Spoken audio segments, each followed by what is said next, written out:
And in mere moments, this podcast will transport you from my home office to the Des Plaines Theater. But first, this is a time when I think we're all trying to find ways to cut costs, save money, do better by ourselves. Solar power is the way to go. And my friend, Brent Sopel, former NHL player, former Blackhawk, Stanley Cup winner, Brent Sopel, is your guy. He can help you make that a reality for zero money down. You can start saving money on your electric bill right after installation of solar. Increase your home value. And between the tax credits, both federal and state of Illinois tax credits can amount to close to 50% in savings with a 25-year warranty. You have nothing to lose by just getting a consultation from my friend, Brent Sopel. Go to Sopel, S-O-P-E-L, solar.com. It's car con carne. Let's eat in the car. It's car con carne. And now here's the star of our show, James Van Alstyne.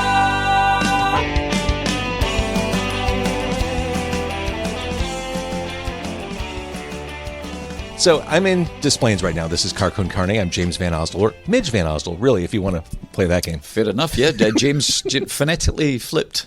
I'm in Des Plaines tonight as I'm recording this. You may watch this or hear this afterwards. Tonight at the Des Plaines Theater, it's Howard Jones, and that man right there, he is Midge Ure. This is about as far as it gets from a dark, dark night. This is going to be a glorious night. This is going to be a celebratory night. It is indeed, yes. So, Midge Ure, we know you from Ultravox. We know you from Visage. We know you from your solo work. We know you from Band-Aid. We know you from Live Aid. We know you from Live 8. We know you from a whole mess of things. And here you are on stage tonight at the Des Plaines Theater. I gotta say, we live in this weird time, Midge, where information is everywhere. You can find out whatever you want to know. I can't help myself. I already peeked at the set list for tonight. I miss being surprised at shows, and I have this mental issue that prevents me from allowing surprises at shows. I need to know what the artists are going to play. Looking at what you're playing tonight in advance, very Ultravox heavy, not complaining. Yep. Is that because you're part of this package and you want to just blast the hits, or how do you go about a set list? Because you have so much to pull from. Well, yeah, there's a wealth of material you can delve into. But what Howard came to me about a year ago and asked me if I would do this tour.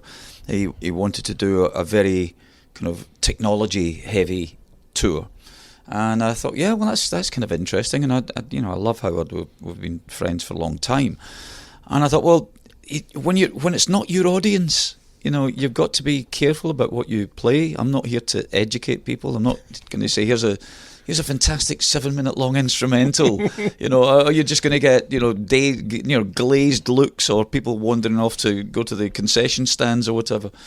So you kind of try and keep it as memorable as possible. And I delved back into the old catalogue and thought, well, the demographic, they'll remember MTV when they used to play videos, and some of these songs were played on MTV. There's a good chance someone might know them. So I've kept it kind of fairly Ultravox, bit of Visage and a bit of solo stuff.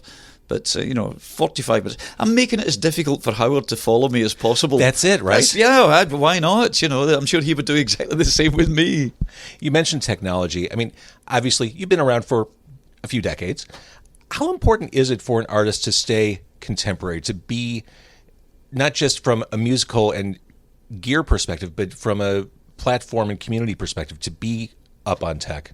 I think it's entirely down to the artist. I mean, a lot of artists don't want to engage. I mean, we were just having a conversation earlier today in the bus about Instagram, and Howard saying, I don't know how this works. Somebody will have to teach me how this works. I said, well, I've got an Instagram account, but I don't use it. The labels use it to tell people where you are and what you're doing and what's coming out.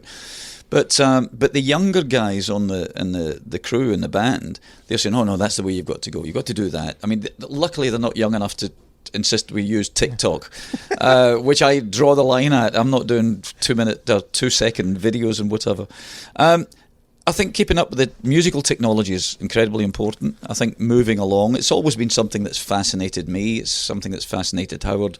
The musical technology is something that's amazing. I'm sitting here, I've got my laptop in the corner, And that is my recording studio, it's my video editing unit, it's my entertainment system, it's my communications system, all in one little box.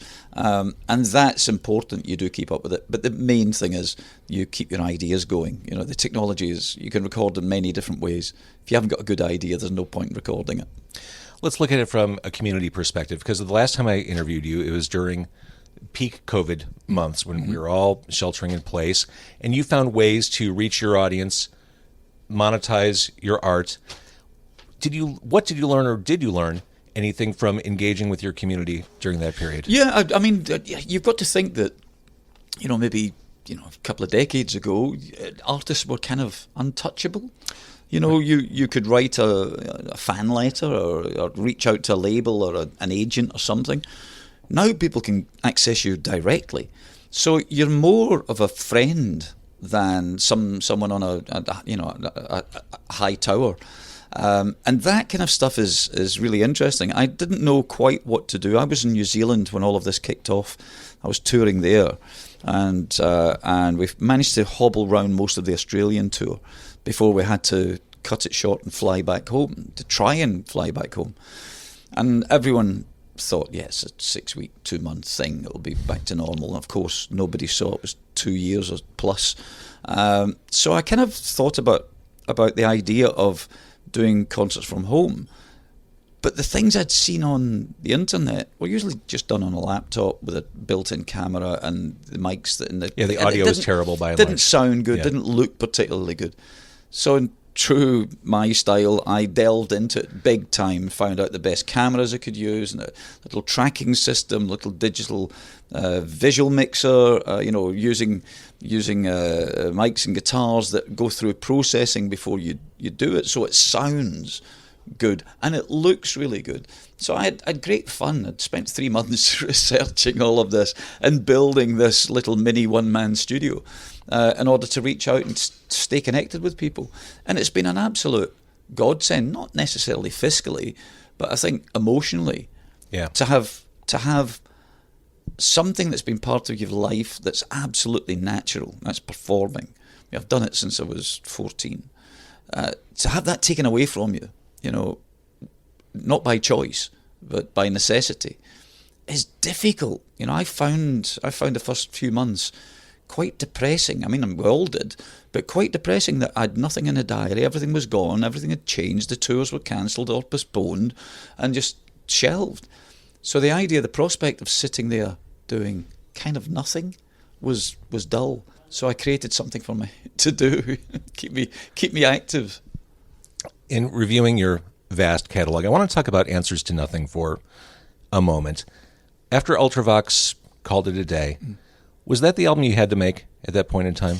I think I had to make an album where it wasn't we and it wasn't us, and it's not what we're thinking, what we do as a unit, because Ultravox was very, very much that. It was an album to stand up and be counted, and it's a difficult thing to do. You know, you're not quite sure who you are as an individual. You've always been part of a package. As I said, it's a unit thing rather than an individual thing. And Answers to Nothing for me was, I had my own studio. I was producing it myself. I just explored a little bit more. I wanted to be more musical, but without being so... quite as intense as Ultravox ended up getting. It was so technical at points. It was almost like a prog rock band. And I wanted to do something that was a bit simplified but equally atmospheric. And I also wanted to work with other people. You know, I wanted to work with other different musicians. And that inspires you. That's a whole different ballgame. It was kind of like being given a pass. Mm-hmm. You know, you get a pass to go out into the big wide world and tap into all these wonderful other talents that are out there, and that's what Answers to Nothing became. Well, let's talk about working with other people on that album. Kate Bush is on a song with you, and she's having a moment right now. Oh, is she ever? Yeah. And I'm sure you are thinking, as many of us who are fans of Kate Bush are thinking, what took the world so long to catch back up? It's you know, the UK music history is littered with people who were groundbreaking, experimental, kind of ahead of their time, who never resonated to the extent they should have, certainly here in the States. Roxy Music, Ultravox, for example. We should have been, we were the icebreaker, and then all the other ships followed behind, and won the golden nugget. You had Depeche Mode coming up behind us. You had all of this stuff, who became huge. And Howard, of course, Howard had huge success here, commercial success, and Ultravox. I remember when we arrived to do I think it was the Vienna tour, and the first interview we did, the guy commented on how well we spoke English, because he got us confused with Kraftwerk. He thought we were German. And I thought, well, it's we're dead in the water already. It's just not going to happen, is it? It's interesting. Britain's always been on the kind of cutting edge when it comes to experimenting with music. And the type of music we were doing was something that wasn't based in Americana. It wasn't based in the blues. It wasn't based in soul. It wasn't based in, rock and roll. It was much more European in its way, and I can see why that would be jarring to people, to try and get your head around what Vienna was about, or any of those things.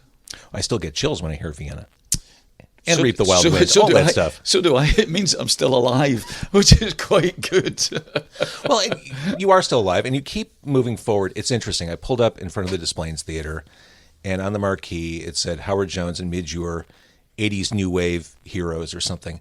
And I thought, that is true. That is what you gentlemen were back in the day. But when you see something like that, I guess it sells tickets, but does it feel limiting? Like, where have you been in the past few decades? Very much so. I mean, everyone seems to think you only wrote the 2 or 3 things that they've maybe heard in the past, and that you've been in a refrigerator for the last 30 years doing nothing, frozen in ice, only to be thawed out to go on 80s tours. Yeah, it's time to wheel them out again. Time for Dear God. It's funny because, and of course the entire industry's changed. You can't possibly think that people who were into what you did 30 years ago have gone through the whole family thing and the kids and the divorces and all of that, and they're still on top of the music. Something has to give. So they can't follow you to the same extent. People consume music in a very, very different way now. A very different way. And that's kind of detrimental to the artists at times. But you've just mentioned Kate Bush. When something resonates with people, what is deemed so important isn't important anymore. The periphery of the industry, where how you look, or what age you are, or what clothes you wear, all of that stuff disappears because they've heard a piece of music in a context that they've never expected to hear it in, and that piece of music resonates with them. They get it, and that's what's happened to Kate, and it's brilliant that it has happened. Because when I hear Sister and Brother, I mean, it sounds like Kate Bush was teleported here from another planet altogether. Yeah. That ethereal, like, just bone-shaking voice that she delivers. Stunning. I when I asked her if we could do the duet, she very kindly said yes. Unfortunately, I wasn't in the studio when she did it. I sent the multi-track tapes across to her studio on the other side of London, and she was in the middle of recording her own album, and I thought, well, if she gets 10 minutes, they might just stick the tapes on. She'll go in and just rattle off a quick vocal. A couple of days later, I got the phone call from Kate saying, would you like to come and hear what I've done? So I went over to her studio, expected to hear a single vocal, and this Kate choir came out. Kate Bushed it, and it was just spectacular. I stood there with a tear in my eye. It was just spectacular. She's an absolute genius, and it's a term that's been batted about in the music industry way too many times for the wrong people, but not for her. Thinking about that era when Ultravox was coming up, Kate Bush was coming up, Howard Jones was coming up, I'm sure there's a certain comfort, almost like you went to school together with these people. I mean, here you are, you're touring with Howard Jones again, you've done it a few times. There's got to be comfort in that familiarity. Like, you've been in the trenches together, and you're still doing it in the modern day. Is that fair to say? Yeah, it's fair to say. You've got to remember, we're the first generation that it ceased to become embarrassing to be in the music industry after 25 years old. We now have octogenarian rock stars, but every other genre of music would have that. You know, if you're a great classical musician, Sure. you carry on playing and you usually get better. You know, if you're a great blues musician or a folk musician or, you know, whatever. But pop, rock was always seen as, oh, it's a youth thing. And it's not anymore. It's now, is it good or bad? If it's good, it has a legacy way beyond what you ever expected it to have.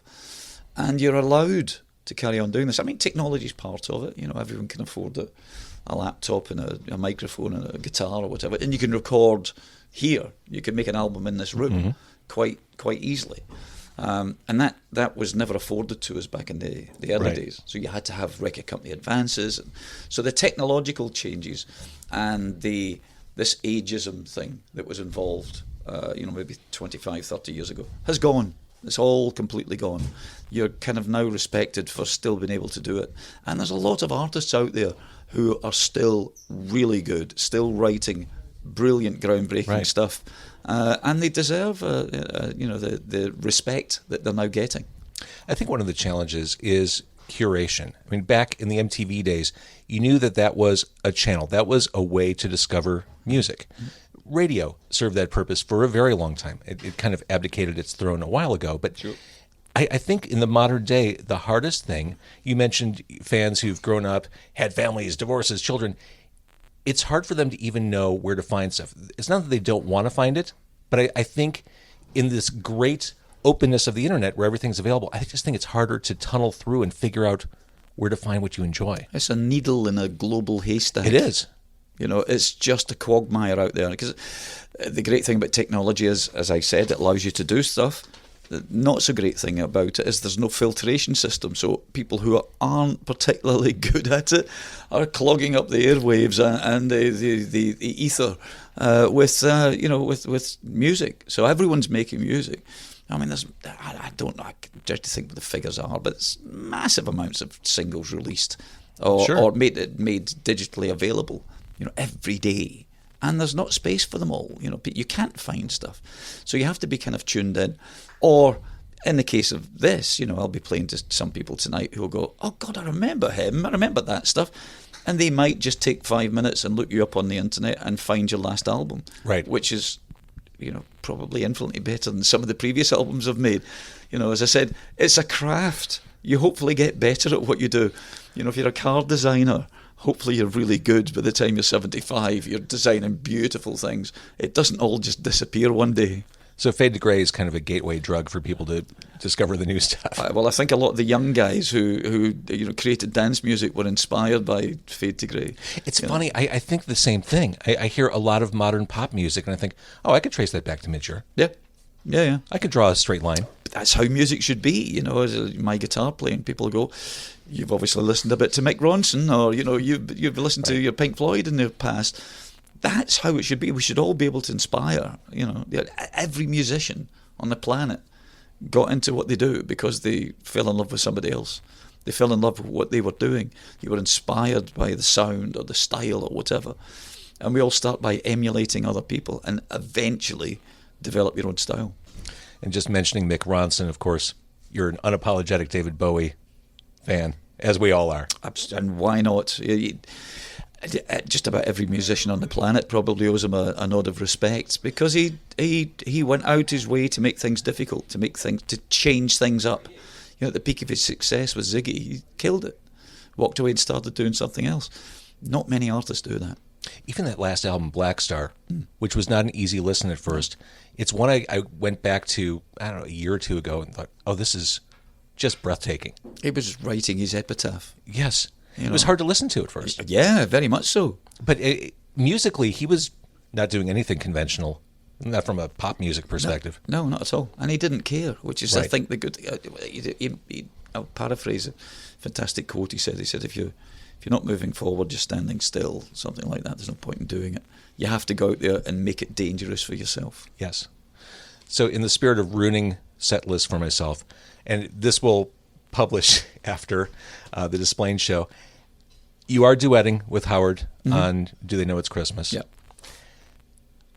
Are you able to connect with the feeling of that moment in the present day when you're performing that on stage? Are you able to channel everything emotionally, sociopolitically that you were experiencing when you were writing that song? Not necessarily when you're performing it. I hadn't planned on performing it. I don't do it very often. Maybe now and again if I'm doing an acoustic show around Christmas, I might throw it in. But it's never been part of a set. It was Howard's instigation. He wanted to do it. It's a very untimely record, especially if we're touring through the middle of a very warm summer. Oh yeah, no, it's about 80 degrees in the Chicago area right Yes, I know. Yes, I know. But the great thing is that the audience, it resonates with them, and they sing along, and it's fine. It's a little bit nostalgia. So when you're performing it, no, you're kind of worried you're going to screw up George Michael's part or Bono's line or whatever it is. I'm still very aware of the legacy that thing has left, because I'm still part of the Band Aid Trust, the body of people who look after all the money and where and how the song is used, and the footage from Live Aid and all of that stuff, because it's our task, it's our job to monetize that the best way we possibly can. So I'm very aware of its legacy. And the great thing is that a couple of generations possibly since that came out, there's kids singing it in schools, in the Christmas plays, and it'll be stuck in between, White Christmas and Rudolph the Red-Nosed Reindeer, and there's, do they know it's Christmas in the middle? But the great thing is that their teachers and their parents will tell them why that song was written. And it doesn't, the reason for it doesn't go away. So it's still there generating money. And Bob and I gave the song to the Band Aid Trust, so it'll carry on making money long after we're gone. Perfect.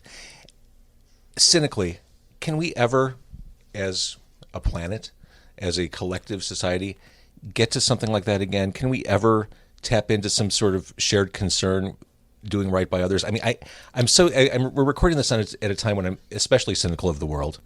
And I think about going to the record store as a kid, buying the 7-inch of Do They Know It's Christmas, and understanding the mission, and then watching on MTV, watching Live Aid, and just getting it. And I worry that we can't get there again. We're we have tools now that didn't exist back then. Tools that should have made our lives better and more interesting and connected us. And it's just split us. We have smartphones that people say things on phones and messages that they would never dream of saying to someone face to face. And it's diversive, and it can be really nasty. And I kind of blame what we do with phones on a lot of the unhappiness that's going on in the world right now. Sure. So that genie's out the bottle. I don't know how you get that back in. I don't know how you revert it. I don't know how you get people to care again. Everyone seems to have their own particular issues. We're on a planet that seems to be in meltdown, politically, emotionally. I just find it really odd that our chosen leaders seem to be looking after themselves rather than the people they're supposed to lead. And that seems to be, all over the planet. So we're in meltdown right now. The UK's followed America in a lot of paths. We haven't got the gun thing yet, but that's a major issue here. We sit and scratch our heads thinking, hold on a second, you're buying your children bulletproof backpacks and teaching them, how to hide under tables for when a mad gunman comes in and starts trying to shoot them. And we can't comprehend that at all. For us, it's a quite straightforward thing. Get rid of guns, or control it somehow. But there's a mass diversity, and what we seem to be much more attuned with beating each other up than trying to stand together. And the reason Live Aid worked and Band Aid worked was we had one voice. One voice shouting in a crowd, you never hear it. You get a crowd shouting the same thing that resonates and bounces around the world. And we don't seem to have that anymore. We've gone tribal. Yes. All right, let me take things in a different direction. You're on the road with Howard Jones, playing the Displays Theater. Here you are, decades of music that we love and enjoy. What inspires you in the modern day? What keeps you moving forward? Is it performance? Is it creating? I think it's a bit of everything. The performance bit, as I said, I really missed. I haven't really done a tour as such for 2.5 years.